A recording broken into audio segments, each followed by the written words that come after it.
So, what's your major interest in being a mentor at IIM Bangalore? So my interest is that I get involved with people at various stages of their entrepreneurship journey and contribute from a independent perspective, which I believe can make their journey more worthwhile in the coming times. You know what makes a startup a startup? We call Swiggy, Zomato, both of them a startup, right?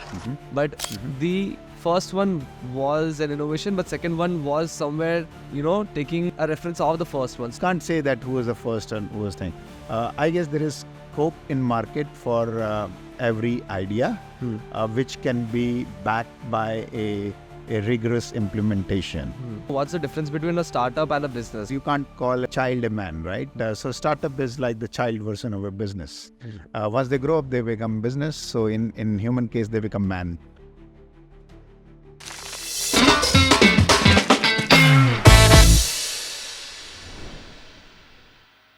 Hi everyone, so on today's episode of the Nitish Jain show, we have with us Mr. Ashok Suyal, who is associated as a consultant with the World Bank, Asian Development Bank and other such multilateral banks.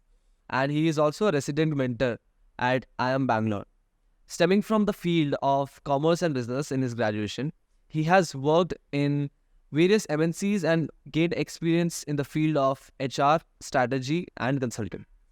As a resident mentor at IIM Bangalore, he has helped various startups in scaling up and realizing their business potential.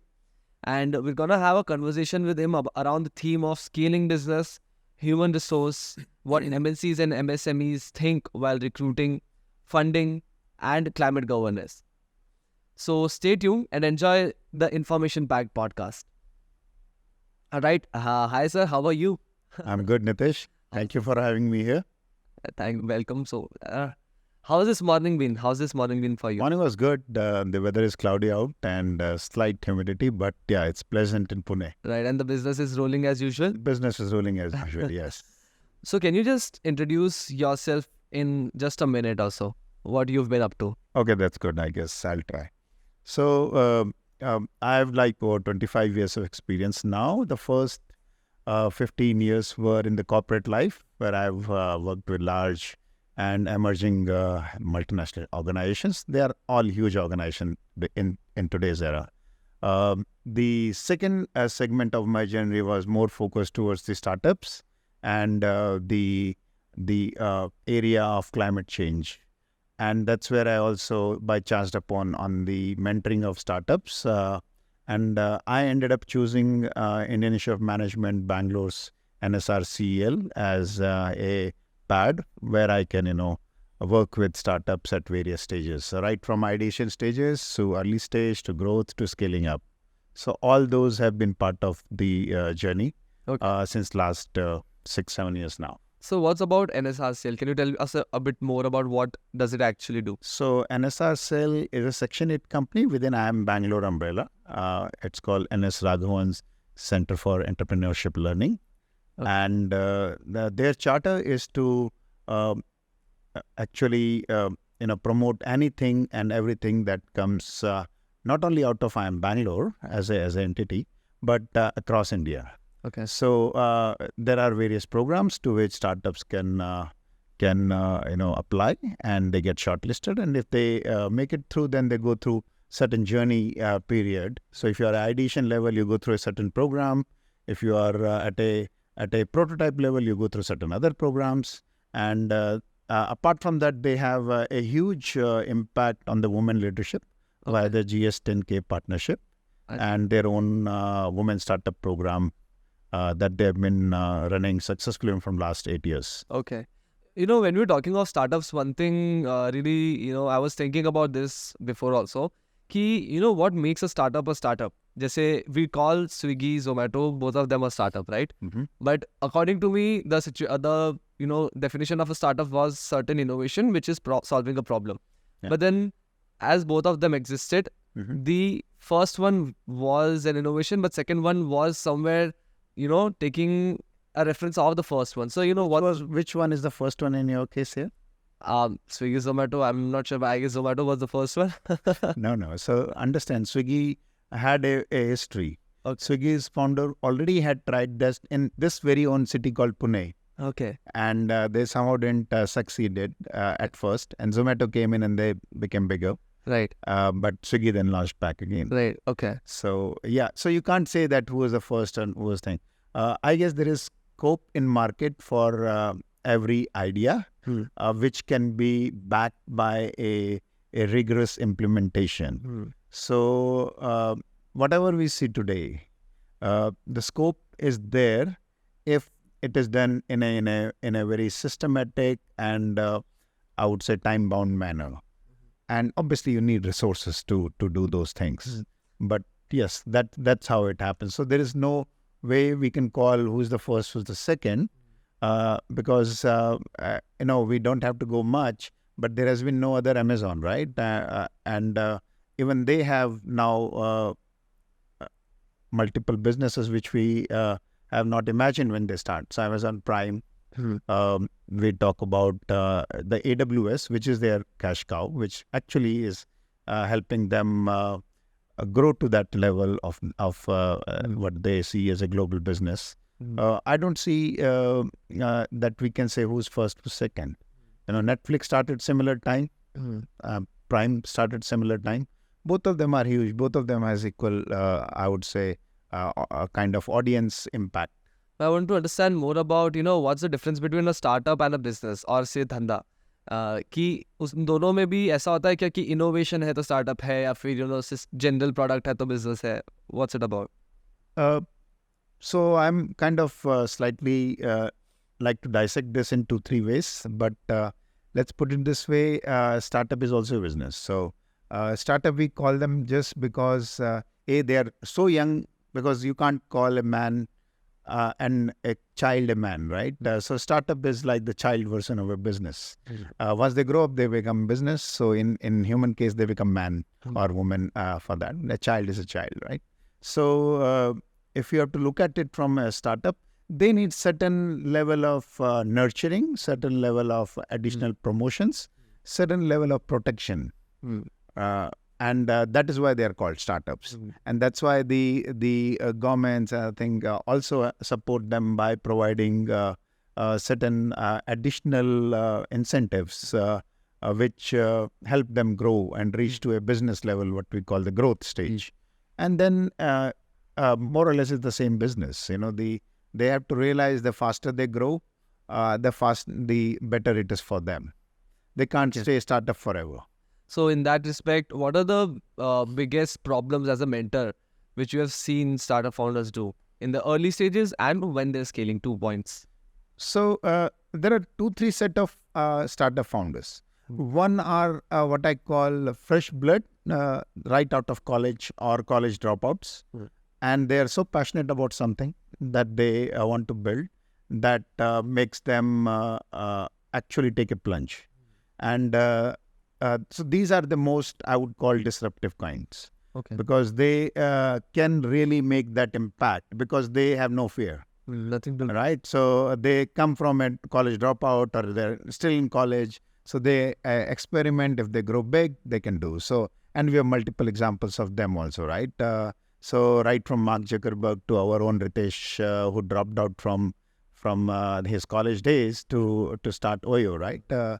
And then obviously we have multiple other examples who are the second kind of thing, who have done their education, worked for companies like Donkey's Ear, or maybe at least 5, 7, 10 years before realizing that they have that entrepreneurial gene, and they moved on. And we have cases of Flipkart, Snapdeals, another thing which have been promoted, and multiple others. I'm not talking about only the tech industry here, but in general.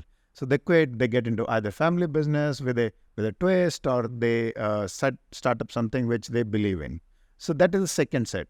These second set people normally are slightly more cautious than the first kind of, because here they have some legacy to lose. They have a paycheck which used to come every month, and they have lost it for the next foreseeable future till they actually reach that thing.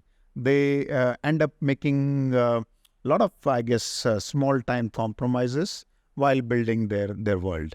And I guess people who are able to raise funds faster in that and able to, make their universe or their bubble bigger, they are the one who survive and grow also in the longer run. People who are averse to that and hope that they will raise fund only when they reach certain points, or they want to do something only when they reach that certain level of growth, they end up becoming limited by their own imagination. But like when we're talking of funding, right? And we also occurred bubble in the same sentence. So मेरे को ऐसा लग रहा था, for me, I understand it as a a situation which is not real, where you're pumping in money. Do let me know where I'm going wrong. Yes. Where you're pumping in the money in a firm, for your marketing, for different operations, right? You're scaling it up, but then the revenue, or say it's not profit making for a long time. And that bubble basically grows bigger and bigger. And there are a lot of bubbles, right? So how does the market economics work in this? And, how many of such bubbles are sustainable? Yeah, so the answer to that will be, first of all, we have to look at it from the utility perspective. If I am in a services business, like for whatever worth its salt, since we use Zomato as a word, so it's still a services business. Calling it a product will be maybe from a tech perspective it is thing, but in the end it's a platform which enables services. So that's the case with almost every tech platform I'm kind of referring to here, because for brick and mortar things will be different. So for them to reach to a mass population at a faster pace, they need to promote it. And for promotion, the best way is to reach the last mile audience via the fastest and most accessible media, which in today's era is obviously social media, right? So they end up spending a lot of money, and give to whom? Give to the other tech companies. So to a Google or to a Meta. And so they are basically doing a barter in a way. And that's how the bubble keeps growing stronger. But yes, you are right. Despite multiple or multi-million dollar of spending, there are companies who have not succeeded, and we've seen them just disappearing overnight because they can't raise more funds. And there are, I would say, every week or every fortnight, there are many companies which are winding up or folding our thing. The most recent examples, which can be the acquisition of Ghana.com by Radio 1, or the folding up of Wink, which was the Airtel's music app. So they've spent billions and millions of in promoting them, and they have reached nowhere. So yes, it's you have, at some point you have to write your losses and move on. But then what's the, differences, major stark differences, and the reasons why there are these two models, where someone leads a startup where they have an idea, they build a certain traction and revenue, and then they go for particular funding, which then allows them to scale up. And the other model where there is a family business, or say a bootstrap business, which, the founders or the management has funded and has 100% equity of, and they're not diluting it, and there's a slow and steady growth.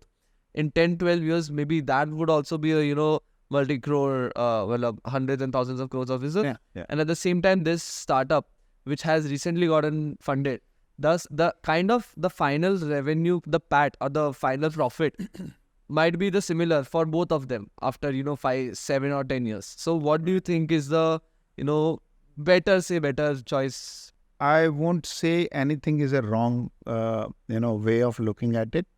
But since we are comparing two things, and both being similar field, similar startups, similar journey, where you would like to keep the controlling stake or the majority ownership within the organization or within the founders, vis-a-vis you like to have companies which can get diluted but grow much more faster, at least in the shorter runs.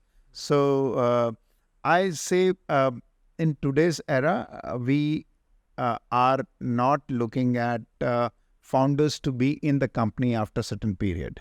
So, and those who are looking at that way are actually building it differently. So Jeff Bezos or Elon Musk are building it differently. But on the other side, the Sachin Bansals, Flipkarts or the Zomatos, Dipinder Goyals and all that, they are building a thing. Their equity today is less than, I would say, 10% in the overall thing, right? But they have also been fairly successful from one perspective. But I would say that if you are a entrepreneur and you really believe in your product and you are building it for the next generation and for the longer period, then it makes sense for you to raise debt or as much as possible and probably build it over a period, solid foundation on which the company can be either take an IPO or the funds can be raised accordingly. So avoid dilution of the equity for a while, at least. Again, if you're getting the right set of people, dilution of right kind of equity is also a good proposition, because as a founder, we are used to do all things, everything almost on our own. But if we get, say, partners or companies or funds who bring value and who expedite their journey, then it makes sense for us to dilute and make it a thing. But by no means I'm saying that you should, dilute it just for the sake of diluting it. It has to have a reason behind it, a solid reason. When you said ki, if the person is intending to, stay in the company and create value for a long time, that struck me, because at the end I feel startups are meant to solve a problem. अगर एक कोई भी founder है वो इस perspective से अंदर घुसता है कि मेरे को 5 साल के बाद इतना करोड़ लेके निकल जाना है, so उसके बाद वाले जो successors है, most often than not, they won't be having the same passion and problem solving abilities as the founder, and the purpose of the startup might be nullified, according to me. What do you think of this?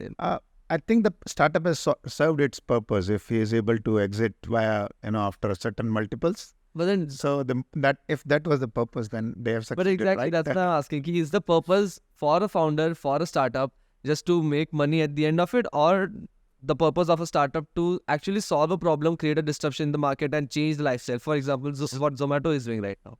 So I would say that if you look at it from my last 6-7 years, everyone that I've spoken are very passionate, very energetic, and they bring that initial, I would say, set of discussion, like they are building something which they, are solving the world's problem, doing that which nobody else is doing. But in reality, almost every 5th or 6th venture that I meet in that same domain is doing exactly same, if not exactly same, maybe similar in nature.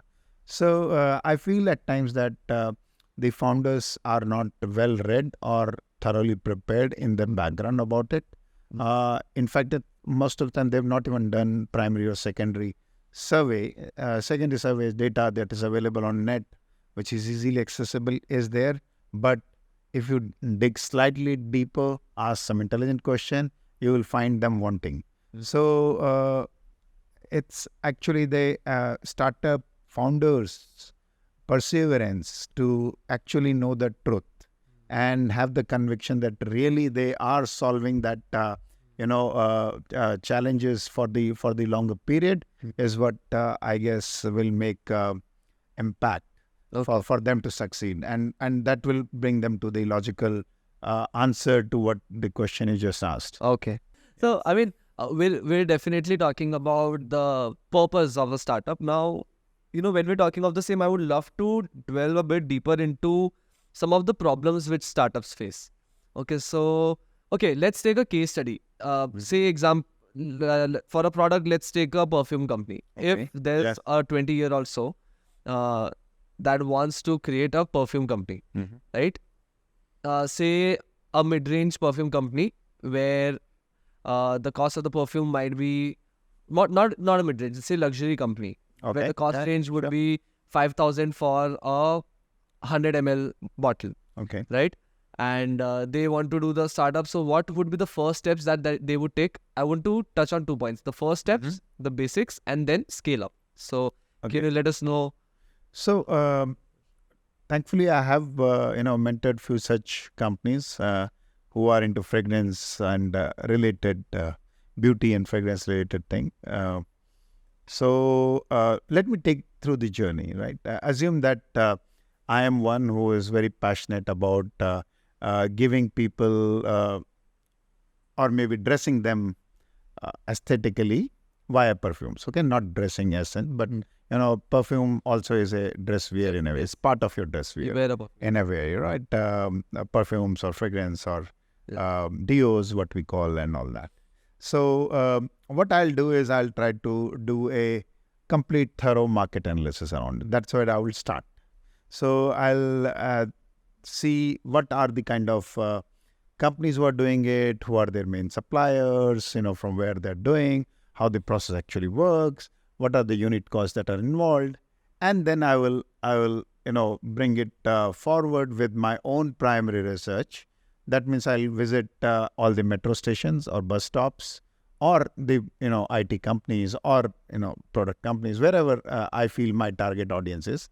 I'll do in-person interview about what that individual choices are, and I may hear multiple answers, right from vanilla to maybe rose or something, or maybe some weird as well, a chocolate.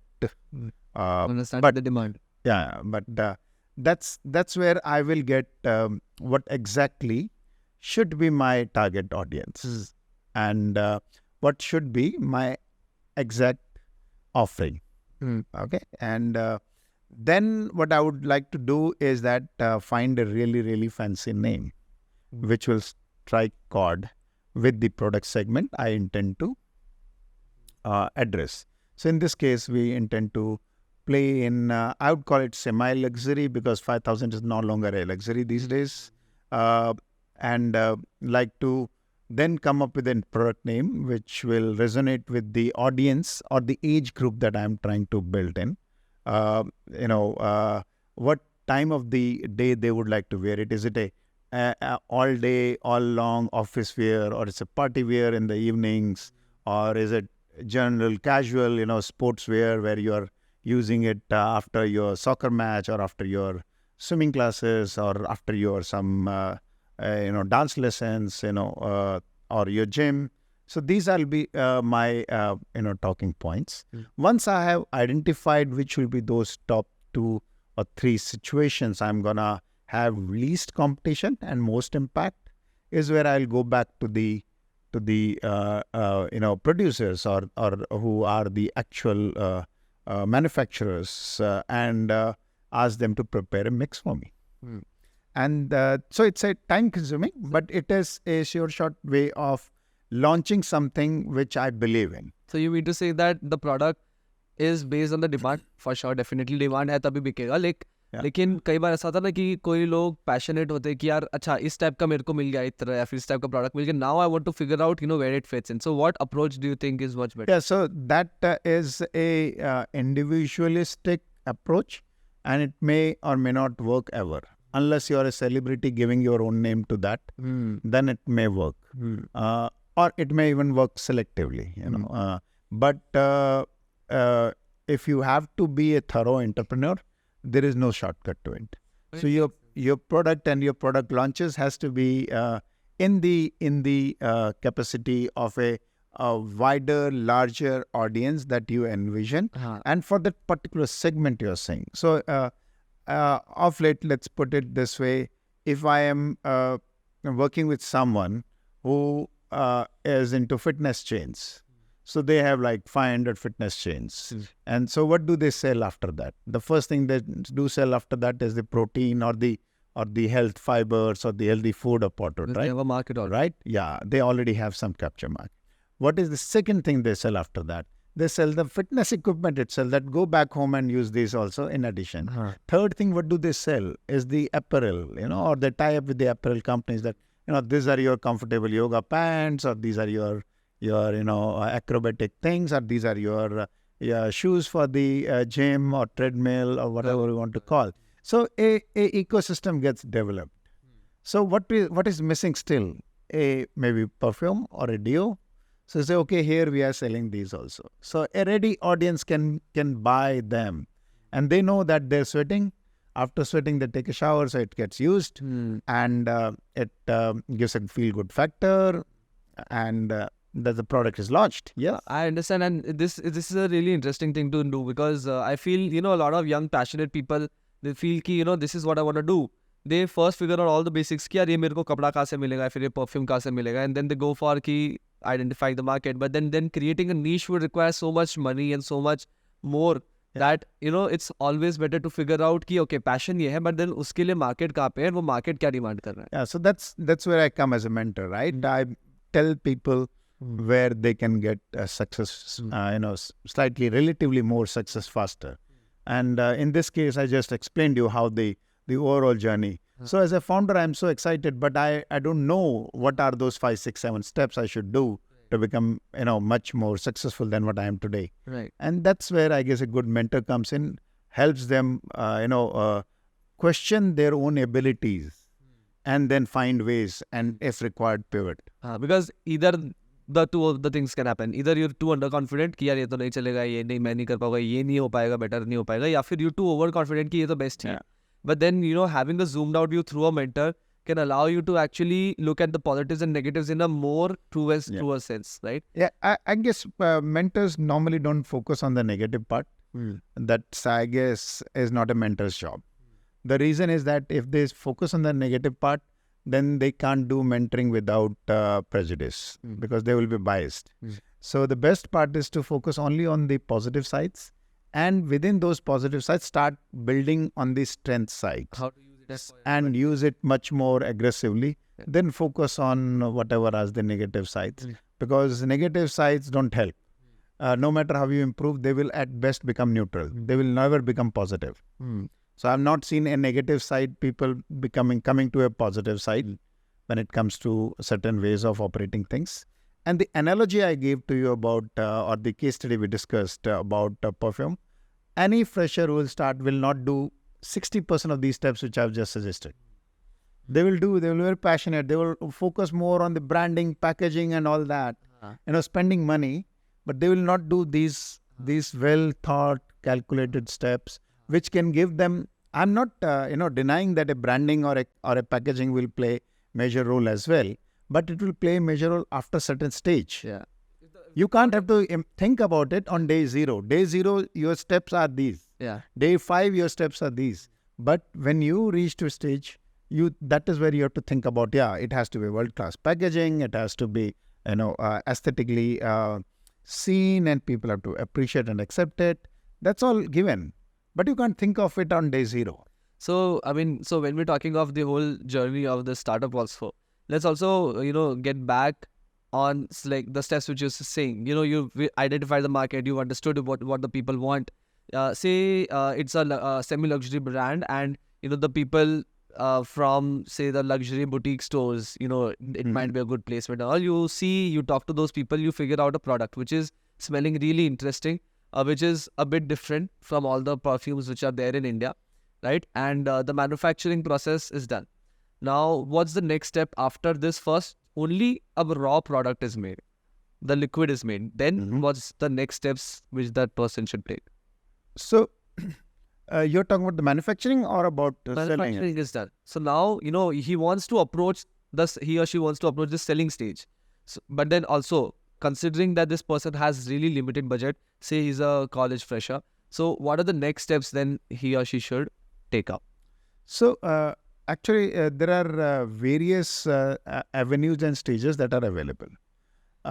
If you are really tight on budget, then I would suggest that it may not be the right business to be in the first place. So you definitely have to strive hard to raise the funds, because if you are into such a business which has a mass appeal, can grow, then at some stage it all boils down to how you package and market it and sell it. Your ability to bring it to the market hugely depends on the funds, because if you are not able to promote it, you will not be able to bring it to the market faster, cheaper, better, and obviously the scale, right? So in that case, there are obviously time-tested and trusted ways, but they are very, very, I would say, tedious and may not result in success as they are. So there can be no stalls, there can be promotion outside the malls or the pubs or the gyms, wherever the target audience is. But that is, I would say, a very, very crude way of selling, and that may not give the brand. If you are starting towards the luxury, then you won't get it. But then I feel, these days are also the online segment is growing so high where, for example, say you don't even market a perfume, you just market a personality of luxury. Though it's a semi-luxury brand, but then you start with some mysterious marketing where, you don't know the product, True. you do this, you grow up the page, you grow Yes. up the content, then you put it. I mean, there might be some ways where these young people can have a go at it. Not just this brand, but So the answer to that is there are close to maybe 500,000 listed products on internet at any point of time. What you see in the first is what they call optimized products, which are promoted products. So obviously, if I have limited revenue or thing, I may not have the chance. My product will be somewhere in those list of 500,000 which are under the similar or same category. So again, the success there are very. I will still have to spend a lot of money in promoting and doing the branding around. Whether I'm doing offline or online doesn't matter. It's the same amount. And then I'm giving a large amount of percentage or thing towards the platform for selling those products as well. So I don't see there is a much difference online or offline these days when it comes to these kind of established products. okay. So I believe that if you don't have money, you better not be in that business. Okay. But then, Or if you can't raise that kind of funds. so let's say that we have crossed this stage. We Yes. have the money. We also, have it in the market. Distribution kar liya humne.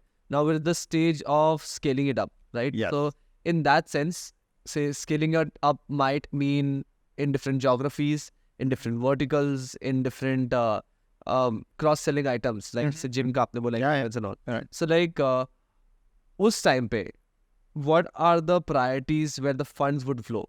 Say funds mil gaya, there are different segments you can flow the funds in.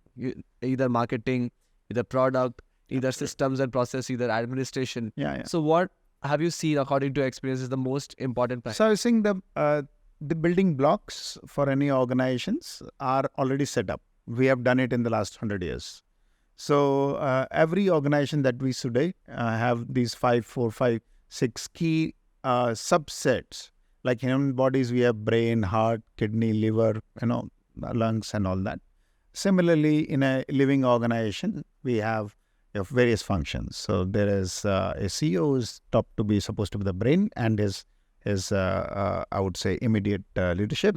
And then there are various functions. So there is a strategy operations, there is marketing, there is human resources, there is finance, there is sales as a function. And these are the independent entity who take responsible for that particular section, though they work in coordination because it's important. It's in the end part of the same body, right? They are not 6 different bodies. They're one body, 6 bodies within one body, or maybe 7 bodies.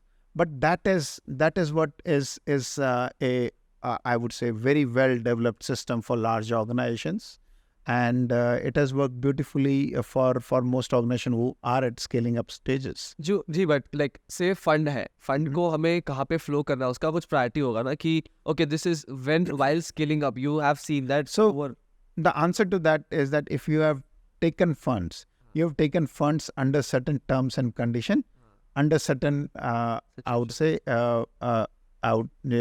certain provisions. Okay. That these funds, if they come to us, will be utilized for these activities.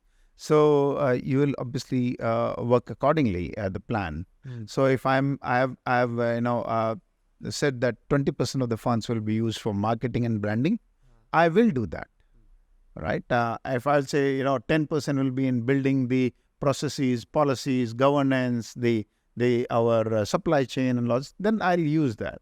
And if I say 20%, I'll hire the top-notch team, which will do certain functions, then I'll do that. So raising funds is a separate story, but I would say within the funds, how we are going to utilize is something we need to know very much in advance. And they cannot be used for paying debts or something else, right? Your personal expenses, no.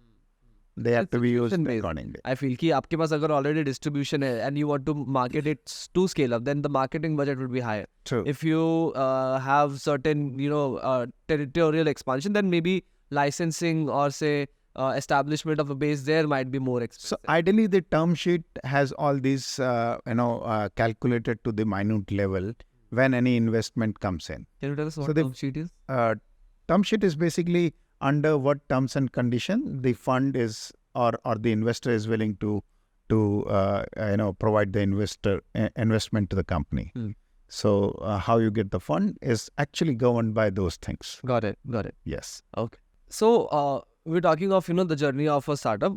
The last question I would love to ask in this segment was कि a startup founder starting में तो वो सब कुछ कर रहे होते हैं. There's a really small team. You know, what are the first few roles with that startup जहाँ पे वो founder delegate कर सकता है, or the priority of the first talent management? Okay.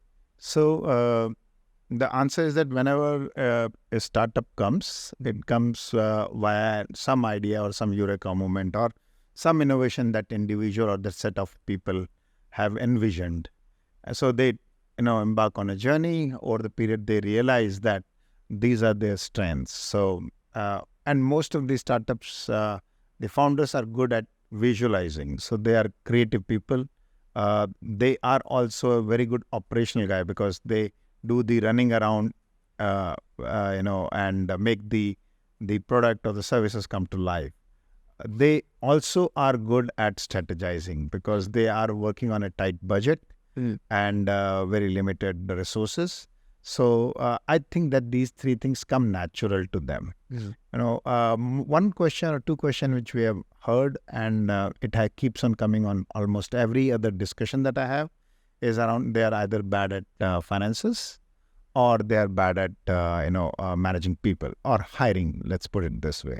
Even if they hire, people don't stick around. So these are the two roles which actually can be readily, I would say, outsourced or engaged in-house as and when the founders are ready or the company is ready for that. So if that is one question you're asking, the answer is the finance and the human resources role. In addition, when you're scaling very fast, you need a very, very effective, smooth sales engine.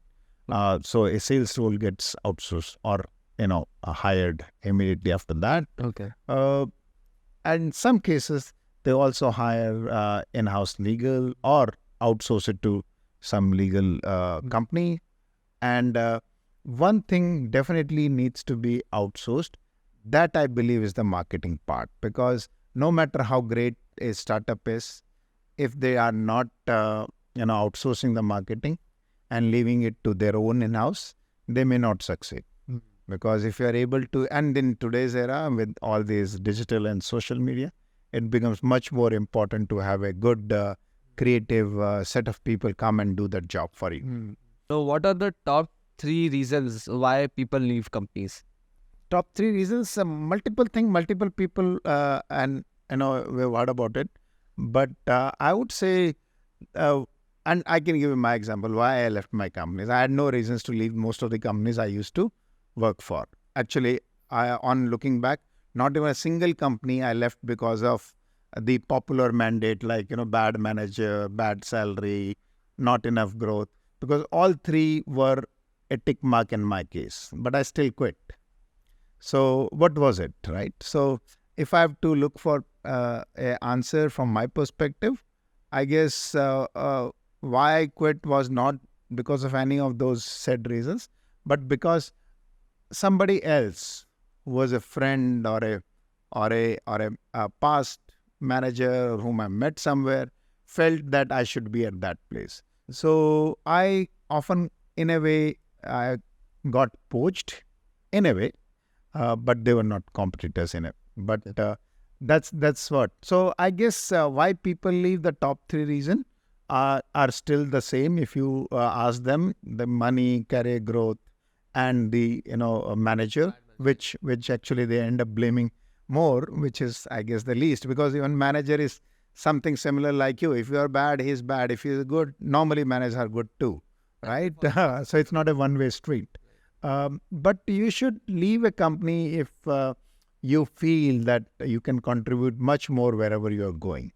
And my reasons were that. Okay. What about this climbing a corporate ladder? Say, Yes. leaving the job is one part. What about succeeding in an MNC? Okay. How does one climb a corporate ladder? So the answer to it may be slightly biased because I have never climbed the ladder. For me, wherever I worked, I actually ended up getting a role which was 2 or 3 level beyond normally where people get hired at that stage. So, but if I look at from whatever the market reality today is, I think climbing a corporate ladder is fairly simple if you stick to your basics, the discipline, the volunteering for newer roles or newer projects, volunteering for working on the newer dimension or newer technologies or the emerging technologies, accepting the changes that are happening around, be the first one to talk about them, discuss about them in the larger forum, so you get noticed. And when you get noticed, the leadership wants such people who can bring that additional enthusiasm to the game, and that's how you keep climbing steadily. And at times you actually rise very fast. Right. And last not the least, on top of it, you have to continue your I would say learning journey. So continue doing certain programs, certain things which will help you get a much brighter and a broader perspective. But there's a lot of this specific term corporate politics where आप जैसे MSMEs या छोटी company में तो क्या होता है कि you're working on a bit more horizontal level. But जब हम corporate ladder की बात करें, ladder is itself a vertical level, right? You have a lot of hierarchy and उधर तो notice होने के लिए I feel बहुत सारे बीच में process driven discipline है. What you said, process discipline है. Yeah, absolutely. So how do we balance both of it? कि आप process में भी हो, but आप vision भी communicate करो कि मेरे को ये करना है, but फिर कोई help ही नहीं कर रहा है ना आपको उस time पे process के तो ऐसा नहीं है. Okay. Even if I am a fresher on day one, among 500 of the fresher hire, I can be the one who can raise hand and ask questions, which the managers or the various departments will be there and get noticed, right? I can get noticed 2 ways. I can be either really stupid to ask those questions and everybody will laugh at me, or I can ask such question which will benefit the other 499 people who have joined along with me. So, and that's what the, your leadership or your born, I would say, inquisitiveness can take you to next levels. Right. It doesn't have to do anything with the politics as such. And while the politics does exist, but for the able people, it has not been a showstopper or a barrier. I would love to understand more about, people who have built businesses after being a part of a successful cohort. Say the PayPal Mafia. So would you know of the PayPal Mafia? Yes, I'm aware of it. So the set of people who came and build certain successful companies, and they ended up again co-founding or being part of another set of successful companies. So that's how it is said as a PayPal Mafia. In PayPal, they were the core employees, and then I guess Elon Musk is also one of the main core people who then went on to create sections. So the set of people who normally, and it's not just limited to PayPal, but if we look at in Indian context, they call it the Flipkart Mafia, they call it the Paytm Mafia. So there are people who have been successful in launching one company or other, and then they have been fairly successful in subsequently investing or being part of other companies. So is it something about the dynamics of it, the knowledge, the network? What is at play there? That is so. If you've done something once in a successful way or fairly successful way, it's easier for you to replicate those things, and then you are more experienced. You talked about network, so you have access to that particular channel much faster, including the investors and funds. And that's what I guess is slight differentiator, because if I'm a first-time startup, reaching to those people or those set of things can take time, and it may not be that convincing. Whereas if I've done something in the past and I've been successful, the investors and the bankers look at me in different way, and there is more acceptance in general about the individual or set of people.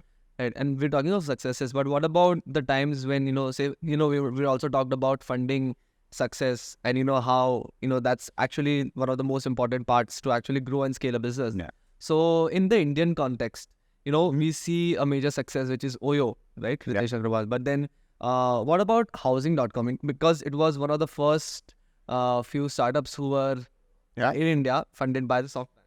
Yeah, they had global funding for them, yes. Right. So what about if we compare Rahul Yadav's situation with Ritesh? So can you tell us about the dynamics? What went wrong with housing.com and what went right with Oyo? So I guess the founder at housing.com, Rahul at that time, he had very set ideas about what success or how the direction of the company should be. So, and obviously when the investors comes, the companies grow, you have to have different, and you have to quickly switch to different mindset, different thought process, different roles and all that. Personally, I feel that Rahul is one of the key to that thing, couldn't, evolve that fast and as per the expectations of the board or the investors. And that's where he has to, let go. In fact, after that, Rahul also tried a couple of other ventures, but they had not been successful. And if I remember right, one of his interviews back in few years back, he mentioned that he was not mature enough while at housing.com. So that's a big statement that coming out. Had he been mature, maybe housing.com would have been much bigger than all other such platforms put together in India. And I guess, as a founder also, definitely you're doing everything, but you're not the most, the best expert in every field. So I guess that's where also the hiring of the other talent comes into place. Yeah, so I think that was not an issue with housing.com or even with Oyo, because they were flush with funds. So hiring, rapid growth, reaching out to new market, building new products, all those were, a given norm. It was nothing that was stopping them from reaching there, because access to funds was there, and they were backed by the biggest names in the world that was out there, right? However, it was, I think, the behavior or that particular time period when the individual's mindset plays a bigger role. I guess Rahul couldn't take that pressure and cracked, whereas Ritesh, was there. They have gone through the COVID era also, and now they're back with the new products and launches as well. So, right. Yes. Right. When we're talking of all these structures, talking of successes, failures, one thing मेरे को एक और बार bring up करना था, what about the perspective when we have CEOs, when we have department heads, when we start decentralizing during the phase of scaling up, right? Yeah. So how does that go? Like, is it that easy or say that convenient कि someone else is coming from outside, understanding the whole company really well, itna jaldi, and then they're being delegated the task and they're doing it perfectly? Is it so when we hire a CEO or a department head? So that's the normal expectation, right? Okay. We want everything to be perfect, but at times reality is exactly opposite. So if we see the past example, when Apple hired from GE and that didn't work. In fact, the CEO actually fired Steve Jobs from his own role after doing that. And there are multiple such examples, where the top level joined, but they couldn't survive, and after, or they couldn't take that and moved on for some time. So there are obviously misfit or wrong hires, no matter at what level, what kind of maturity the company is.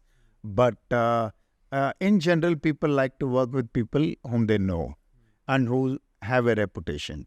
and that's the reason why the board level is so closely monitored, and the leadership actually normally follows the vision, mission, goals of the companies, and that's what their rule book is basically. And so it's chances of somebody staying long term are linked with the association with the founders or the core team that is already in existence. Okay. And when we're talking of this aspect, I would love to also bring it into the relevance to a person who is in the 20s, who's also figuring out the career. So when we're talking of hiring at such levels, right? I've also seen, and also we're talking of the PayPal Mafia and how successful people majorly are from a particular cohort. How also relevant the top management institutes or the top like IIMs, IITs are, ऐसा क्यों है कि कई सारे जो top unicorns and all है उसमें या तो फिर वो पर्टिकुलर कंपनी से थे या तो फिर पर्टिकुलर ऑर्गेनाइजेशन से what's the dynamics again from the college? So I guess that goes back to my thesis that people like to work with people they know.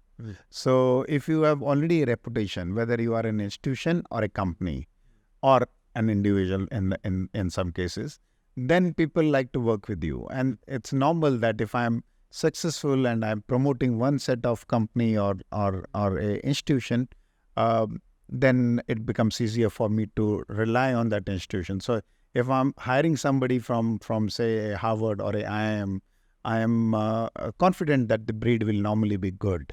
So that's why you see more people from leadership in there and coming in, and that's one. But I guess more important is they are groomed that way. So their case studies, their the way they are taught, the way their events are happening, the way their network unfolds is all linked to it. So if I am a Harvard alumni, access to another Harvard alumni is much easier. And in fact, you will be surprised. The largest number of CEOs come not from an Ivy League institute or from some top-notch thing, but they come from a state called Pennsylvania, and the university is called Penn State. Right. Yes. Yes. Okay. And it is not even in the top 40 or 50 universities as per the ranking. Okay. So I mean, we take that on a scale, right? University of Pennsylvania. But again, अगर हम देखें कि India में, for example, someone is not from the IIMs or IITs, but they want to make it at that level. Yeah. So two things. What are the MNCs and the major top recruiters looking for in people who might not be from the best institutes? And secondly, even after they're being recruited, what ensures their success in an organization? Yeah, so I guess it's still a very early shot to conclude that all the top bosses are from IIMs or IITs. Because if you look at it, people who are governing large organization even today, they are not from a IIT or IIM. Basic studies, I'm talking about their engineering. So whether take Microsoft or Google or PepsiCo, including other few other organizations, they are not from a IIT or IIM. Yes, we had Ajay Banga from IIM Ahmedabad who went to be Mastercard, now World Bank, thing. But if others, we have to look at it, they have a very humble background. Yes, while doing their advanced studies, advanced management program, I think they may have gone to Harvard or something like that. But they did their basic, engineering or basic management from institutes which are not the top-notch one. So you were from the HR background, and you were also there, at the helm of these organizations in this field. Right. What did you specifically see in the candidates which were applying for the job? So there are when in a large organization you hire for the roles. So, and various roles require various levels of complexities and deliverables. So that is why they have, various bands of employment in terms of monetary benefit also exist, including career path. So somebody, if you are hiring from, say, a top-notch MBA institute, you have a set path which will probably accelerate their journey to the top level slightly faster than compared to somebody whom you are hiring at entry level from a tier 2, tier 3. So there is a handicap there. But that doesn't mean that a person who is joining from a tier 2, tier 3 can't grow up the ladder. It may take some more time, but they can also jump and be there. But when we talk of, say, hard skills and soft skills, like as a recruiter, what is the, more important aspect in a candidate? So at the entry level, I think it's the set of check boxes that are mandatory. So if I'm going for an institution, if we have a cutoff of, say, 6 or 7 or 8 CGPA, then that is there, right? If you don't meet it, you don't get to the next level of written exam and then follow up interviews and all that.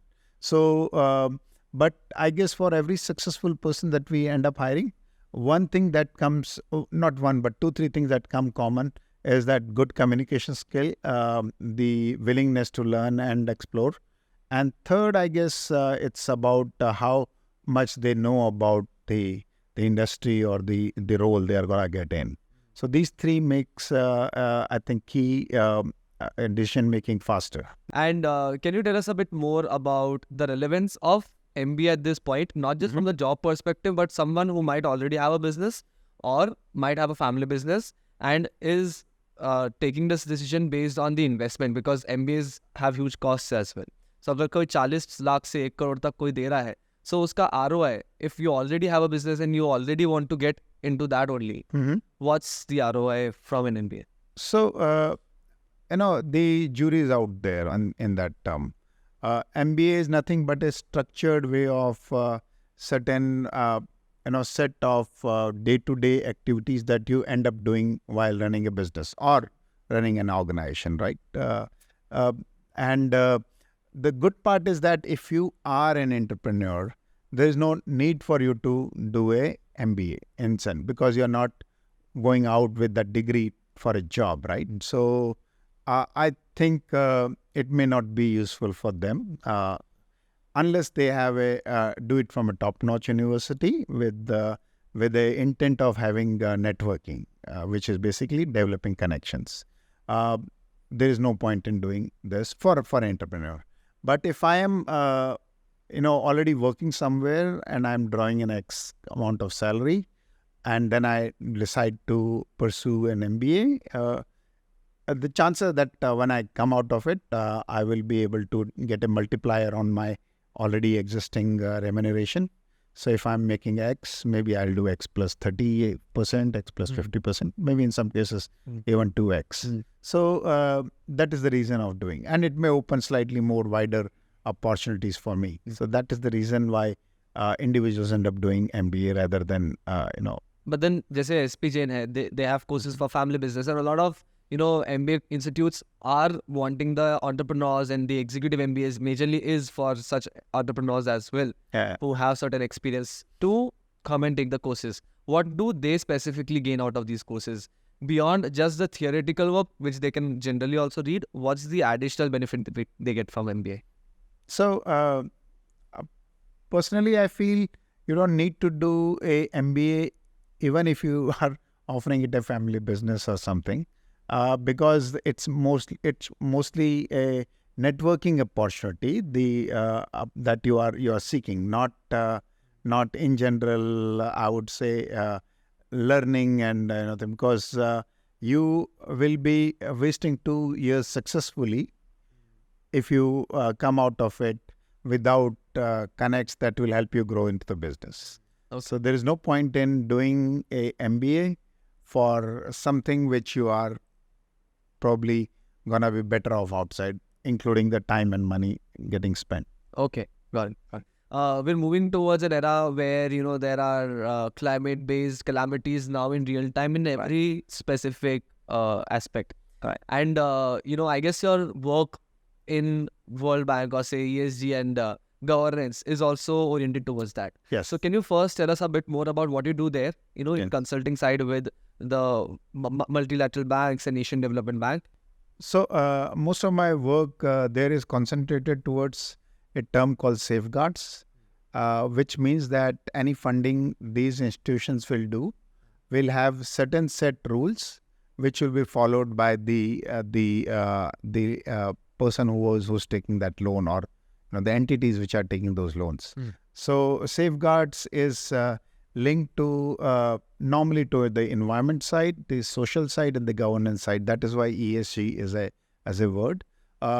Environment is basically nothing but 4 or 5 things that humans interact on a daily basis while on Earth, which is basically the air, the soil, the noise, the water. These are the 4 major things that we deal with on a day-to-day basis. So either we are creating a soil pollution, a noise pollution, or a air pollution, or a water pollution.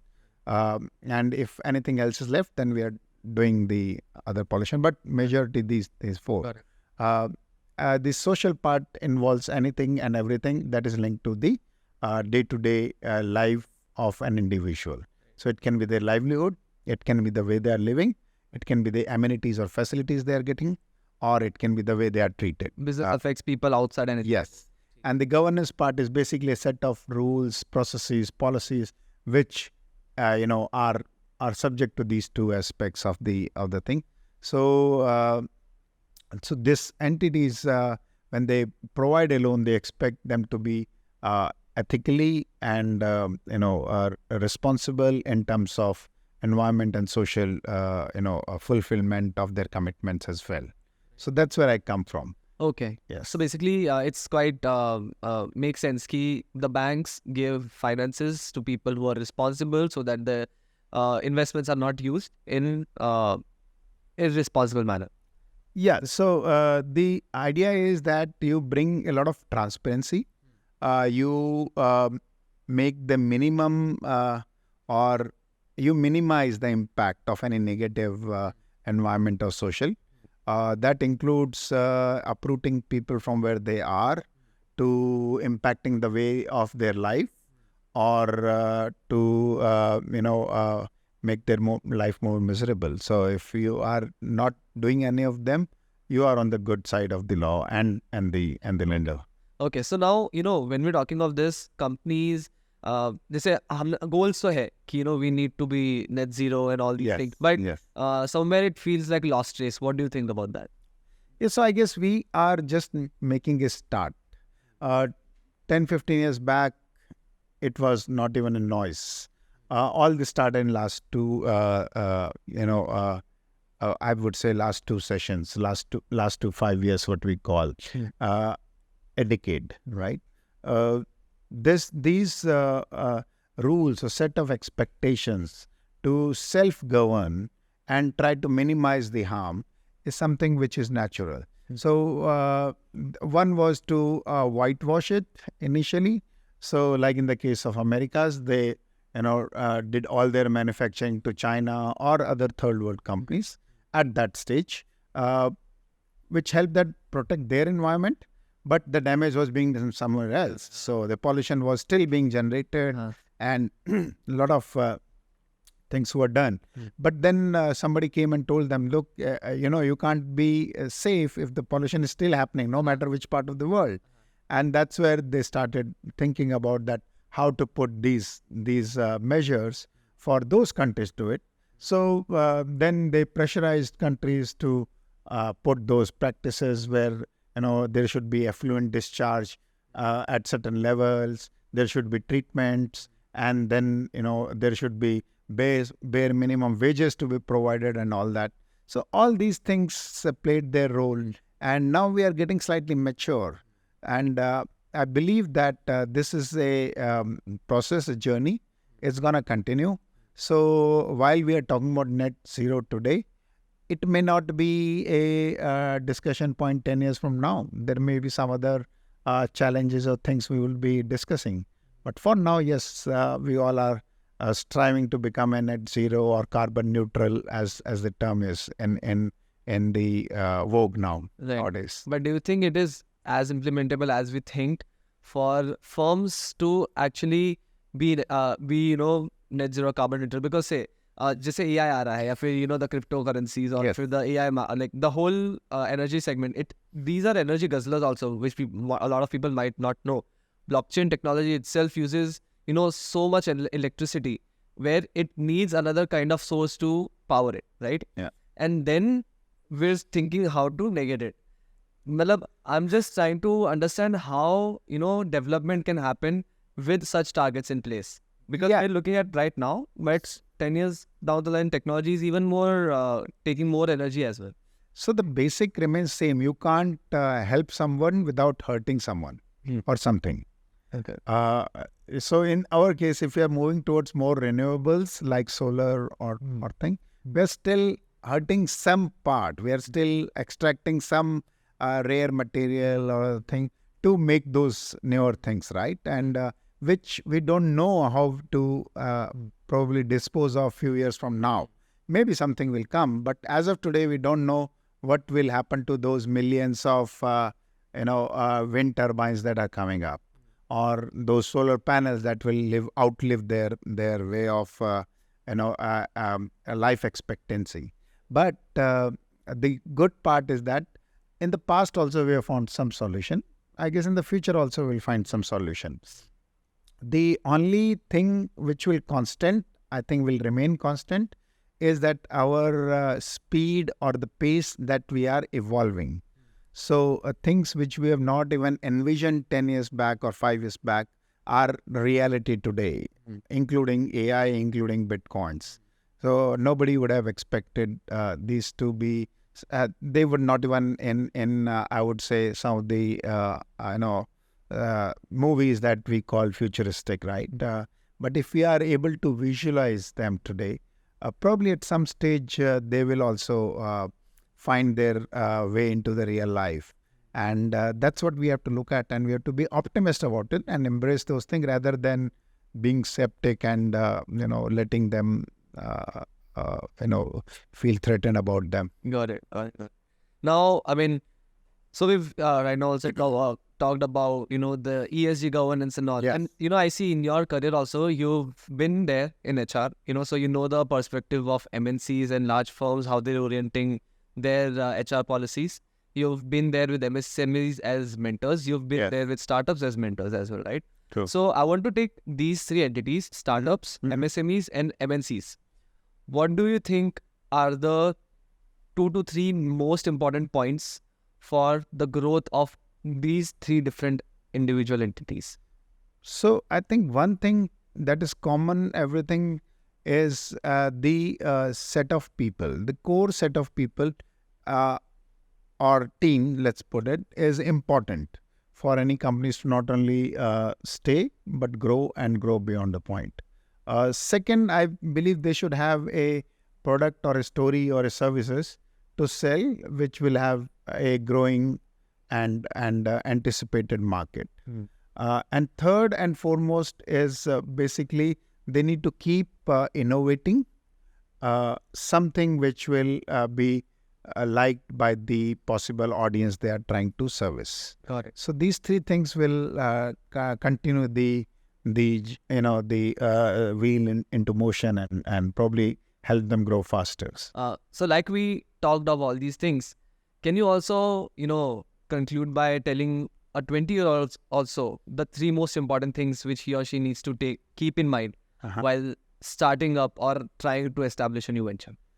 Okay, so I think it's not about just venture. Anything that a 20-year-old or a 15-year-old or a 25-year-old or whenever you start, I think the top three things will be, first, you have to do that part of the homework. Whatever you are getting into, whether you are researching for a job, you are doing some research for a possible entrepreneurship venture or even an idea. I think the research part plays a good role. So don't go by what is available on the internet or other thing. That can be just one particular small subset. But do a primary research. Be in that particular moment. Live that life. And that will give you a lot of insights. So if you are able to do that for a certain period, you will be able to relate it with very well. So whenever you are having that discussion with anybody else, you will be seen as somebody who has done their homework. So that's one. The second part is that start making network or the connections in that particular area that you are working. And third part is that think about how the the fund flow will happen, how the cash flows will generate, how you will make your first dollar out of it, right? Because that is important. So keep a focus on that money part also. Great. That's going to be very important. Perfect. So thank you so much, Ashok sir. I mean, we've covered a lot of areas, and especially from this, I feel this might be really interesting for people who might be taking their decisions for being in an MNC or in a startup or doing their own thing also. And it was a really insightful session. I'm pretty sure it's very useful and actionable. So thank you so much for all your time and being on this podcast. Oh, thank you very much. Thank you so much. All the best to you. Thank you. Yes. So, how's your experience with the show? Oh, the experience was really good. I guess we touched upon almost everything that any budding entrepreneur should know, and what are the pitfalls of becoming an entrepreneur, and also about how easy or difficult it can be to be in a job if you are working, and at what stage you should contemplate becoming an entrepreneur. So that's, I guess, is a good learning point. And the emerging areas are something which are gonna be the way we are expanding the whole horizon in the coming times. And that's where I think Nitish Jain show is gonna be a good starting point for everybody who's watching them. And I wish Nitish all the best. And please do subscribe and like the show. And looking forward to staying in touch with all of you.